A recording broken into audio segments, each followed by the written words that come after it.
Before we go, an update on the thousands of refugees who are having to flee Syria because of the escalating violence there.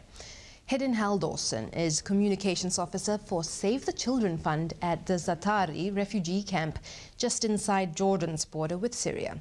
And he sent us this report. It's noon and we're in the Zata'ari Refugee Camp in Jordan, just by the Syrian border. What I'm watching at the moment is hundreds of women and children that just crossed the border this morning and were brought to the camp.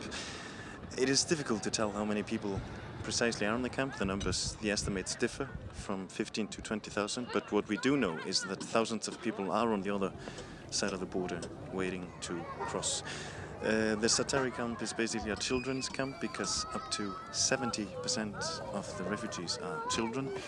Then there are women, their mothers, and then there are very few men because it's extremely difficult for the men to cross the border from Syria to Jordan.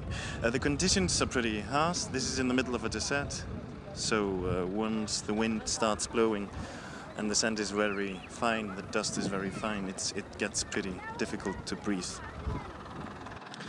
What is also very worrying and what we are noticing is that the number of unaccompanied children is rising, and that of course is a clear sign that the situation in Syria is getting worse. That was Hedinn Halldorsson reporting from just across the Jordanian border with Syria. You can find out more about what Save the Children Fund is doing in that area on their website. There's been growing concern about what impact the increasing numbers of refugees will have on other countries surrounding Syria. Already, sectarian clashes are on the increase in the Lebanese city of Tripoli, as Scott Stearns reports. Friday's fighting in Tripoli broke a fragile ceasefire between Sunni Muslim and Alawite neighborhoods. The violence mirrors battles across the border in Syria, where mainly Sunni militia are fighting forces of President Bashar al-Assad, an Alawite. The United States fears the spillover of violence from Syria into Lebanon could further destabilize the region. U.S. State Department spokeswoman Victoria Nuland. We are obviously trying to be supportive of the Lebanese armed forces as they try to bring order and consulting with Lebanese colleagues on the situation, but it is extremely concerning. Many Sunni Lebanese still resent nearly 30 years of Syrian occupation during Lebanon's civil war.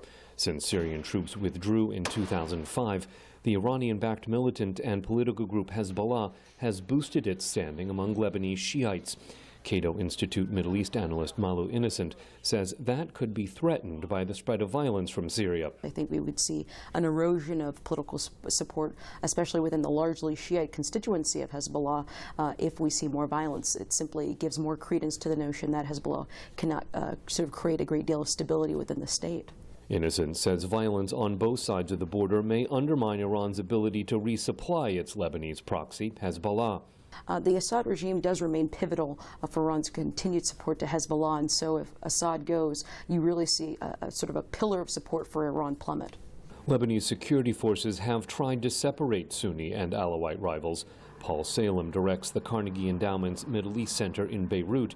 He says that while the violence is likely to continue in the north, it may not spread elsewhere in Lebanon. I think it will remain within these limits of, escalation, then calming down, escalation, calming down for the foreseeable future. But it certainly is one of the indications of the interconnectedness between the crisis in Syria and situation in Lebanon. Lebanese Prime Minister Najib Mikati is working with local religious leaders and lawmakers in Tripoli to stop the fighting after 15 people died in similar sectarian violence in June. But some Lebanese say he's not doing enough.